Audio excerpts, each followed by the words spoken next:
নায়কের মতো সোহম হাঁটু গেড়ে বসে পড়ল অমৃতার সামনে। অমৃতা বিস্মিত চোখে তাকিয়ে রইল সোহমের দিকে।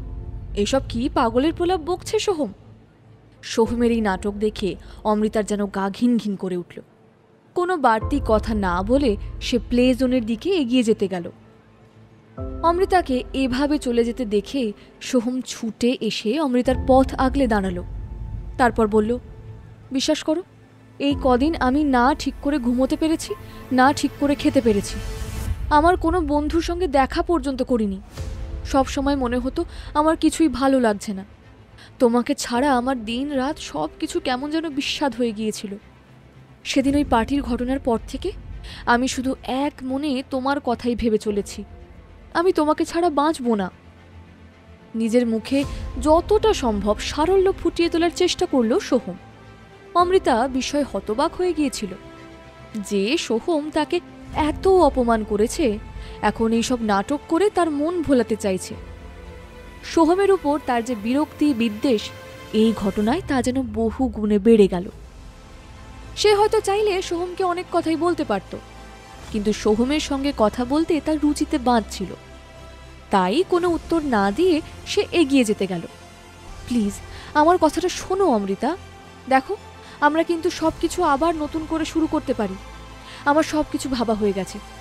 তোমাকে আমি এই দার্জিলিং থেকে কিছুটা দূরে কালিম্পংয়ে একটা সুন্দর বাংলোতে রেখে দেব। দাসী মাদি তোমার সেবা করবে। মাসে মাসে তোমার নামে টাকা অ্যাকাউন্টে ক্রেডিট হয়ে যাবে, আর তুমি সুন্দর জীবন কাটাবে। আমি ভাবছি 1.5 লক্ষ টাকা করে তোমার অ্যাকাউন্টে প্রতি মাসে আমি ক্রেডিট করে দেব। কি, রাজি তো? কথাটা শুনে অমৃতা ভাবে, একটা মানুষ আর কত নিচে নামতে পারে। একটু চুপ করে থেকে অমৃতা বলল, আমাকে কেনার মতন ক্ষমতা তোমার কোনোদিনও হবে না সোহম, তাই বামন হয়ে চাঁদে হাত বাড়াতে যেও না। এক রাশ ঘৃণায় কথাটা বলেই এগিয়ে গেল অমৃতা। কিন্তু সোহম তো নাছোড়বান্দা। সে ভাবল টাকাটা বোধহয় অমৃতার কম মনে হয়েছে। সে বলল, আচ্ছা আচ্ছা ঠিক আছে, 1.5 লাখ যদি তোমার কম মনে হয় তাহলে আমি না হয় তোমায় 2.5 লাখ টাকাই দেব। কি, তাতে রাজি তো? অমৃতা ওর সেক্রেটারি শ্রেয়াকে প্রতি মাসে 2.5 লক্ষ টাকা মাইনে দিয়ে থাকে। সেখানে সোহম নাকি তাকে 2.5 লক্ষ টাকার বিনিময়ে কিনে নিতে চাইছে। ভাবতেই করুণা হয় অমৃতার। অমৃতা বলে, তোমাকে দেখে রাগ হচ্ছে না জানো সোহম, ঘেন্নাও করছে না। কি হচ্ছে জানো? করুণা হচ্ছে। তোমাকে আমি বললাম না আমাকে কেনার মতন যোগ্যতা তোমার নেই। সোহম কিন্তু পথ আগলে দাঁড়িয়ে আছে। অমৃতাকে সে কিছুতেই যেতে দেবে না। এবার আর সারল্যের অভিনয় ধরে রাখতে পারল না সে। তোমার এত দেমাগ কিসের বলতে পারো অমৃতা? ঠিক আছে, আমরা না হয় আবার বিয়ে করব, হ্যাপি? যদিও আমার পরিবার তাতে রাজি হবে না। আসলে এই দার্জিলিংয়ে তোমার অলরেডি এতটা বদনাম হয়ে গেছে যে এখন তোমাকে স্ত্রীর মর্যাদা দিলে আমার পরিবারের লোক কিছুতেই মেনে নিতে পারবে না। কিন্তু তবুও তাদের মতের বিরুদ্ধে গিয়েই আমি না হয় তোমায় বিয়ে করব। কিন্তু হ্যাঁ, তোমার ওই অবৈধ মেয়েকে আমি মানতে পারবো না। না না, আমি ওর সব খরচ খরচা দেব, কিন্তু ওকে পিতৃ পরিচয় দিতে বলো না, সেটা আমি পারবো না। অমৃতার পক্ষে আর সহ্য করা সম্ভব হচ্ছে না। আগুন ঝরা চোখে সোহমের দিকে তাকিয়ে অমৃতা সোহমকে ধাক্কা দিয়ে সরিয়ে এগিয়ে যায়। সোহম তাও পিছন পিছন আসতে শুরু করে। আরে আরে, এত রাগ করো না। ওহো, ঠিক আছে অমৃতা, আমি তোমার সব শর্তে রাজি। এবার তো আর তোমার আপত্তি করার কোনো জায়গাই রইল না, তাই না? প্লিজ এবার তো রাজি হয়ে যাও সুইটহার্ট।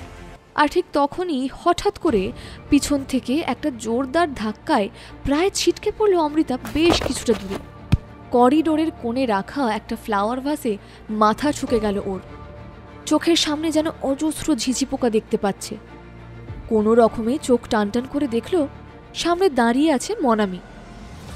সোহম তাড়াতাড়ি অমৃতার কাছে এসে ওকে তুলে ধরতে গেল। মনামি ছুটে এসে সোহমের হাত ধরে হ্যাঁচকা টানে নিজের দিকে টেনে নিয়ে বলল, কি করছো তুমি এখানে? এই মায়াবিনী আবার তোমার উপর মায়া ছড়াচ্ছে, তাই তো? রোগা হয়ে নিজেকে কি ডানাকাটা পরি ভাবছে ও?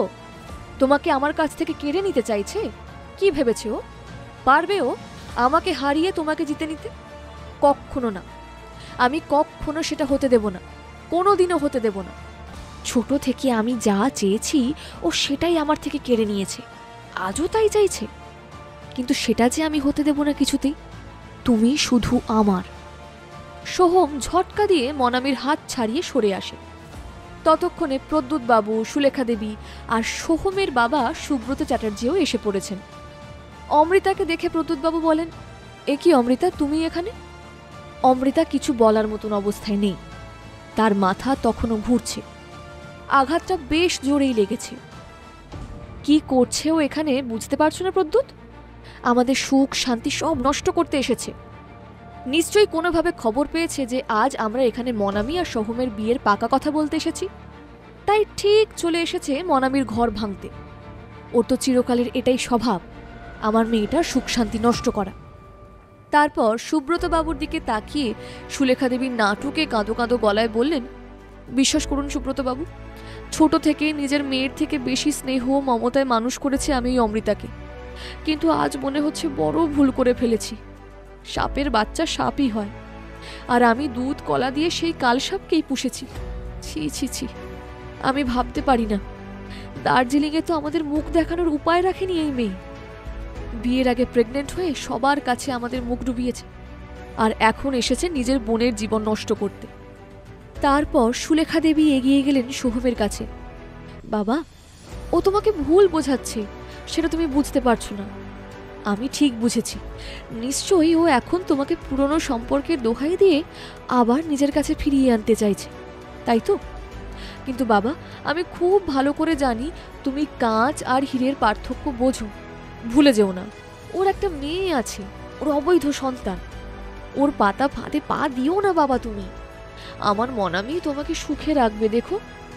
ওই শয়তানি তোমাকে যতই কুমন্ত্রণা দিয়ে নিজের কাছে টানতে চাক, কিছুতেই পারবে না। যেমন মা তার তেমন মেয়ে।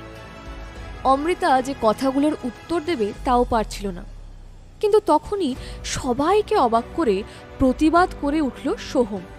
কি যা তা বলছেন?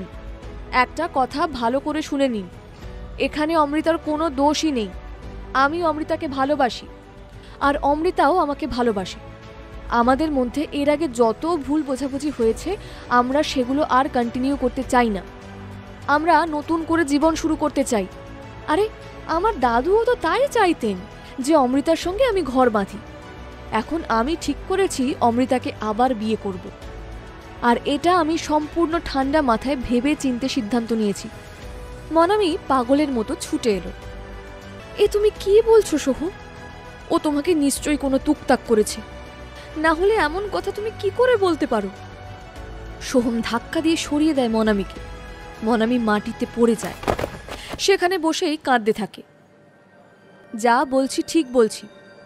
অমৃতা তো আশ্চর্য হয়ে যাচ্ছিল। তখন প্রদ্যুৎবাবু সুব্রতবাবুর দিকে তাকিয়ে বলেন, দাদা, সোহম তো ছেলে মানুষ, ছোট, ওর এখনো সংসারে তত অভিজ্ঞতা হয়নি। কিন্তু আপনি তো একজন সংসার অভিজ্ঞ মানুষ, আপনি ওকে বোঝান যাতে ও আমার মেয়ে মনামিকে ছেড়ে ওই অমৃতার দিকে না ঝোঁকে। সুব্রতবাবু পুরো ব্যাপারটা এতক্ষণ দেখছিলেন। এবার গলা খাঁকড়ে বললেন, দেখুন, আমি একটা কথা বলি। আমার মনে হয় বিয়ে থায় এসবের ব্যাপারে এত তাড়াহুড়ো করাটা উচিত নয়। যারা বিয়ে করবে তারা কার সাথে সুখী থাকবে সেটা তাদের বিবেচনা।